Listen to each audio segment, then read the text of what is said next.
bienvenue à cette émission. Pasteur, j'ai une question. Hippolyte de Marseille veut savoir comment faire pour découvrir l'appel de Dieu pour notre vie et comment faire pour y entrer. Cela revient tout simplement à découvrir sa destinée, découvrir ce pourquoi Dieu nous a envoyés sur la terre. Bien sûr, tout cela a toujours un rapport avec le salut des âmes et l'édification du corps de Christ.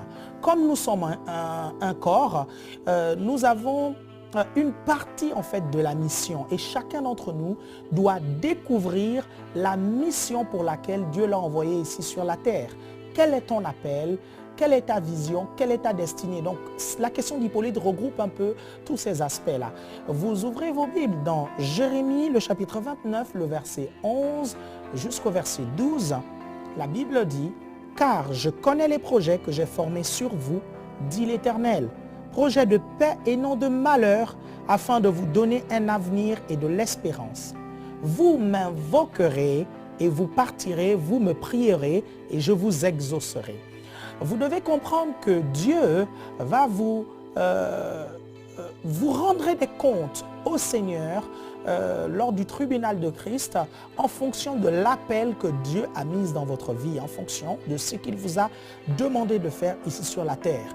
Donc vous comprenez que découvrir son appel, c'est quelque chose de très important à ne pas prendre à la légère.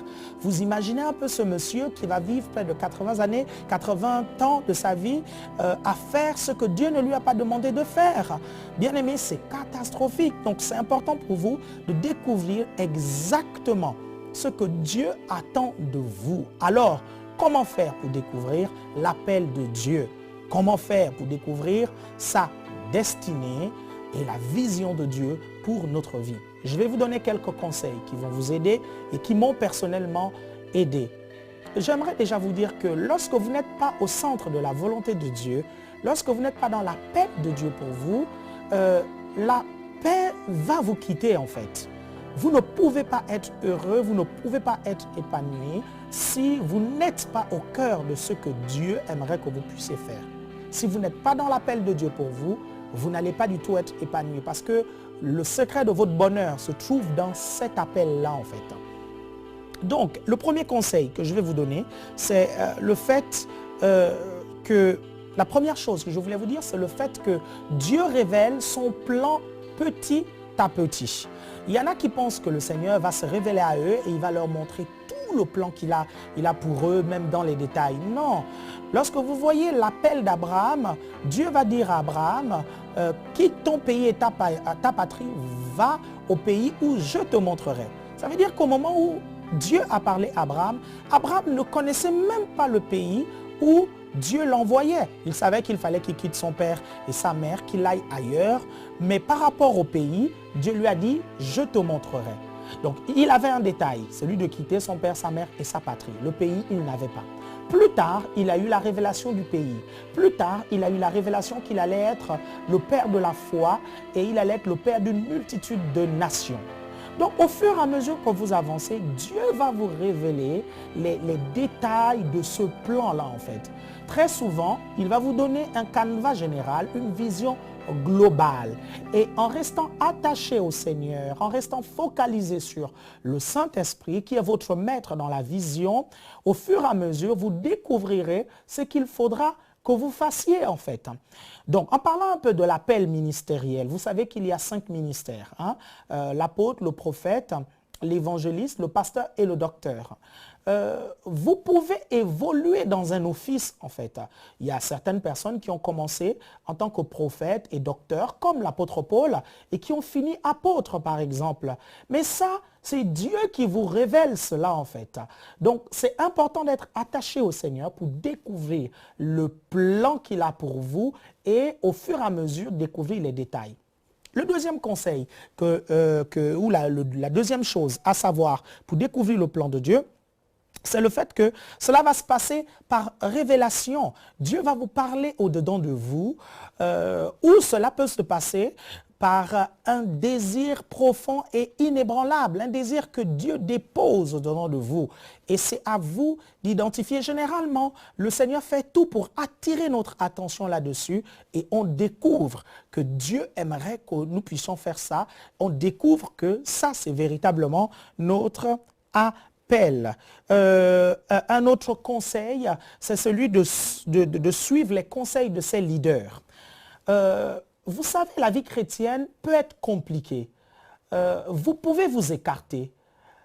Et vous avez des leaders qui ont fait des erreurs. Vous n'avez pas besoin de refaire les mêmes erreurs que vos leaders. C'est pourquoi les leaders qui ont une certaine expérience vont vous aider à découvrir, à entrer et accomplir le plan de Dieu dans votre vie. C'est pour ça que vous devez avoir un pasteur, c'est pour ça que vous devez avoir un père spirituel, parce qu'il vous aidera. Parce que parfois, discerner la volonté de Dieu, l'appel de Dieu dans notre vie peut être difficile et on a besoin d'aide. L'autre chose que je voulais vous dire, c'est le fait de discerner le temps de Dieu. Lorsque vous avez reçu la révélation, lorsque vous avez une idée claire de l'appel de Dieu pour votre vie, il n'est pas dit que vous allez entrer systématiquement dans cet appel maintenant. Vous devez apprendre à reconnaître le temps de Dieu. Plusieurs ont échoué en ce qui concerne par exemple le ministère parce qu'ils n'ont pas su discerner le moment où ils devaient entrer dans le ministère. Ça, c'est un point mais crucial et extrêmement important. Vous pouvez échouer et plusieurs fois vous casser la figure parce que vous n'avez pas su discerner le temps de Dieu. Et Dieu vous aidera par la sagesse du Saint-Esprit, par l'assistance du Saint-Esprit à reconnaître que là, c'est le bon moment. Vos leaders vous aideront aussi. Maintenant, quand vous découvrez le plan de Dieu, quand le temps de Dieu arrive et que vous rentrez dedans, que faut-il faire? Faites d'après le modèle qui vous est montré sur la montagne. Faites ce que Dieu vous a demandé de faire. N'en faites pas plus, n'en faites pas moins. Est-ce que vous saisissez ça? C'est extrêmement important et faites confiance au Seigneur dans l'accomplissement de cette vision. Sans la foi, il vous sera impossible de réaliser le rêve de Dieu dans votre vie, de réaliser l'appel de Dieu dans votre vie. Et pour ça, vous allez être éprouvé de toutes les façons. Donc, vous devez être attaché à la parole de Dieu, attaché au Seigneur et lui faire une totale confiance. J'espère que je vous ai aidé. Je prie que le Seigneur vous bénisse. Si vous aussi vous avez une question biblique sans réponse, envoyez-la nous par email à pasteurj'ainequestion@enseigne-moi.com.